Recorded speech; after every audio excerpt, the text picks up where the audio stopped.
ನಾನು ಎಲ್ಲ ಥರದ ಜೀವಿಗಳನ್ನ ಗಮನಿಸ್ತಾ ಕಾಲ ಕಳೆದಿದ್ದೀನಿ. ಇರುವೆ, ಮಿಡತೆ, ಹುಳು ಎಲ್ಲಾನು.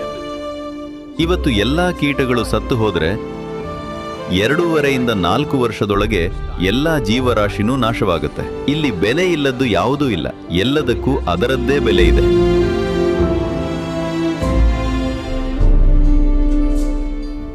ದುರದೃಷ್ಟವಶಾತ್ ಚಿಕ್ಕ ವಯಸ್ಸಿನಿಂದಲೇ ಮಕ್ಕಳ ತಲೆಯಲ್ಲಿ ಇದನ್ನು ತುಂಬ್ತಾರೆ, ನೀನು ಎಲ್ಲರಿಗಿಂತ ಮೇಲೆ ಇರಬೇಕು ಅಂತ. ಒಂದ್ಸಲ ಇದನ್ನ ಕಲ್ಪನೆ ಮಾಡ್ಕೊಳ್ಳಿ, ಈಗ ಗಿಡ, ಮರ ಹಾಗೆ ಬೇರೆ ಪ್ರಾಣಿಗಳು ಹೀಗೆ ಪ್ರಯತ್ನಿಸಿದ್ರೆ ಹೇಗಿರುತ್ತೆ ಅಂತ. ಈಗ ಇರುವೆ ಆನೆ ತರ ಆಗಬೇಕು ಅನ್ಕೊಂಡ್ರೆ ವಿಚಿತ್ರವಾದ ಇರುವೆ ಆಗತ್ತೆ ಅಲ್ವಾ?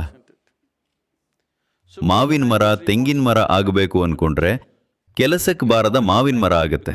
ಒಂದೇ ಕೊಂಬೆ ಹೀಗೆ ಬರುತ್ತೆ, ಅದರಲ್ಲಿ ಮಾವಿನ ಹಣ್ಣು ಬರಲ್ಲ. ಮಾವಿನ ಮರ ಹೀಗಿರಬೇಕು, ತೆಂಗಿನ ಮರ ಹಾಗಿರಬೇಕು, ಅದು ಇರಬೇಕಾದ್ದು ಹಾಗೆ.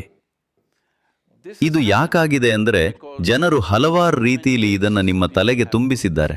ಯಾವುದು ಒಳ್ಳೆಯದು, ಯಾವುದು ಕೆಟ್ಟದ್ದು, ಯಾವುದು ಹೆಚ್ಚು, ಯಾವುದು ಕಮ್ಮಿ, ಯಾವುದು ಮೇಲೆ, ಯಾವುದು ಕೆಳಗೆ ಅಂತ. ಇದರಿಂದಾಗಿ ನೀವು ಜೀವನದ ಎಲ್ಲ ಅಂಶದ ಬಗ್ಗೆ ಗಮನನೇ ಕೊಟ್ಟಿಲ್ಲ. ನಾನು ಎಲ್ಲ ತರದ ಜೀವಿಗಳ ಮೇಲೆ ಗಮನ ಕೊಡ್ತಾ ಕಾಲ ಕಳೀತೀನಿ. ಇರುವೆ, ಮಿಡತೆ, ಹುಳ ಎಲ್ಲಾನು.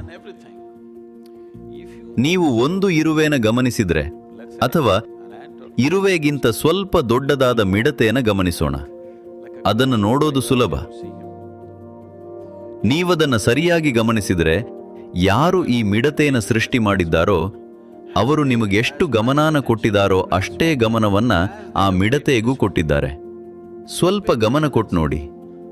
ಈ ಸೃಷ್ಟಿ ಮೂಲನೆ ನಿಮಗೂ ಮತ್ತು ಇರುವೆಗೂ ಒಂದೇ ರೀತಿ ಗಮನ ಕೊಟ್ಟಿರುವಾಗ, ಇರುವೆ ಒಂದು ಕೀಳು ಜೀವ, ನಾನು ತುಂಬಾ ದೊಡ್ಡವನು ಅಂತ ಅಂದುಕೊಳ್ಳೋಕೆ ನೀವ್ಯಾರು?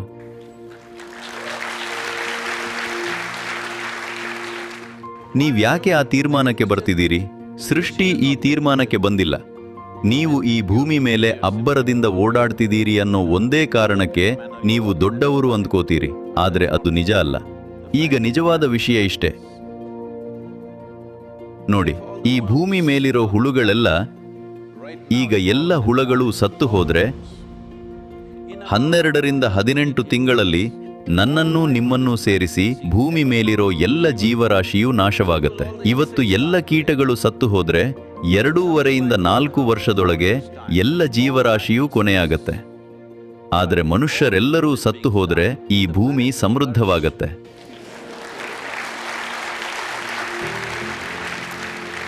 ಹೌದು, ಒಳ್ಳೆ ಗೊಬ್ಬರ ಹಾಕ್ತೀವಿ. ಮನುಷ್ಯರು ಇಲ್ಲದೆ ಹೋದ್ರೆ ಈ ಬಿಲ್ಡಿಂಗ್ ಮಧ್ಯದಲ್ಲೇ ಮರಗಳು ಬೆಳೆಯುತ್ತೆ ಅಲ್ವಾ? ಹೌದಾ ಅಲ್ವಾ?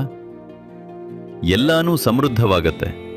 ಅಂದಮೇಲೆ ನೀವು ಮುಖ್ಯವಾದ ಜೀವಿ ಅಂತ ನಿಮಗೆ ಯಾರು ಹೇಳಿದ್ರು?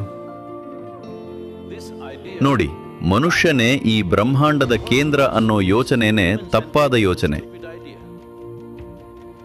ಈ ಬ್ರಹ್ಮಾಂಡದಲ್ಲಿ ಸೌರವ್ಯೂಹನೇ ಒಂದು ಪುಟ್ಟ ಕಣ.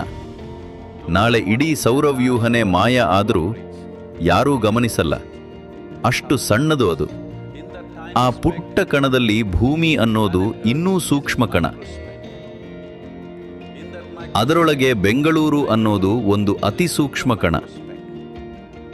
ಅದರಲ್ಲಿ ನೀವು ಸ್ವಾಭಿಮಾನ ಇಟ್ಕೊಂಡಿರೋ ದೊಡ್ಡ ವ್ಯಕ್ತಿ.